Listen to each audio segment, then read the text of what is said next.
করছি আমি অতীশ দীপঙ্কর কাম লাইব্রেরিতে, মানে গ্রন্থাগারে। এই গ্রন্থাগারে আপনার আমি প্রথমে যাবে ভেবেছিলাম, তাই হয়েছে আপনার এই জায়গায় আপনার সাধারণ বই যেমন রবীন্দ্রনাথের ঘরে বাইরে উপন্যাস, আর এই বিভিন্ন যত উপন্যাস, সোনার তরী আছে, কাব্যগ্রন্থ যেটা যেটা নৌকাডুবি আছে, সঞ্চয়িতা আছে, আপনার বিভিন্ন লেখকের বিভিন্ন বই আছে। তাছাড়াও আপনার বৌদ্ধ ধর্মের বইগুলো একটু বেশি সংখ্যক এখানে পরিলক্ষিত হচ্ছে।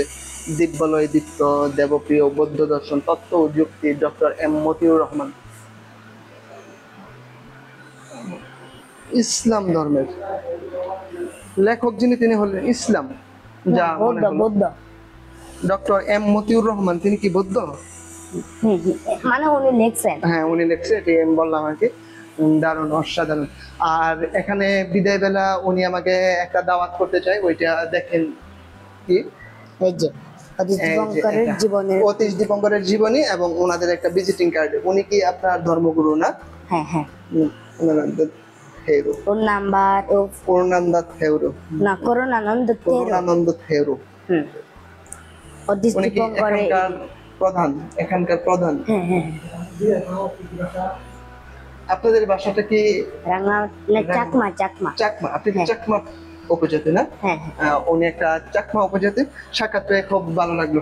দোয়া চাই। হ্যাঁ, এই যে যখন আপনার এই লাইব্রেরিতে আসলাম, এখানকার প্রধান যিনি আছেন ধর্মগুরু, ওনার সাথে সাক্ষাৎ হলো।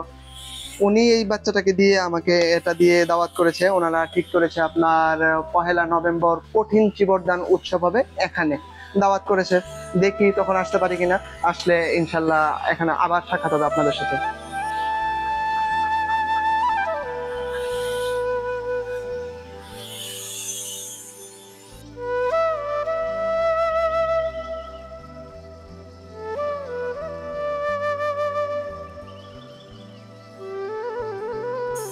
যদিও এটা আপনার অনেকটা বৌদ্ধ মন্দির এবং পাশাপাশি আছে আপনাদের এই ধর্মগুরুদের থাকার জন্য একটা জায়গা প্রতিষ্ঠা করা হয়েছে, আপনার একটা লাইব্রেরি।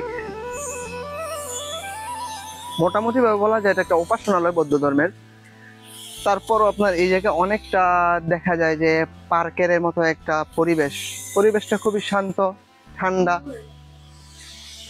অসম্ভব দারুণ। এই যে এই জায়গায় আপনার ভ্রমণার্থীদের জন্য, দর্শনার্থী যারা আছেন ওনাদের জন্য আছে বসা এবং দেখা, কথা বলা। একদম একটা নয়নাভিরামী একটা দৃশ্য। এই জায়গায় আসলে সত্যি মন জুড়িয়ে যাওয়ার কথা। এটা দীর্ঘদিন ধরে বাসনা ছিল, তাই আসলাম, দেখলাম। আর আমাদের আর একটা পাশ শুধু দেখার বাকি আছে। আপনার এই যে এই জায়গাগুলো যদি আপনারা দেখেন এভাবে, এই যদি দেখেন, দারুণ পরিবেশটাই অসাধারণ। আজকে আবার ওয়েদারটাও আপনার খুব ভালো, কারণ একটু আগে হালকা রিমিঝিমি বৃষ্টি পড়েছে, তাই পরিবেশটা অন্যরকম লাগছে, খুব শান্ত আবহাওয়া।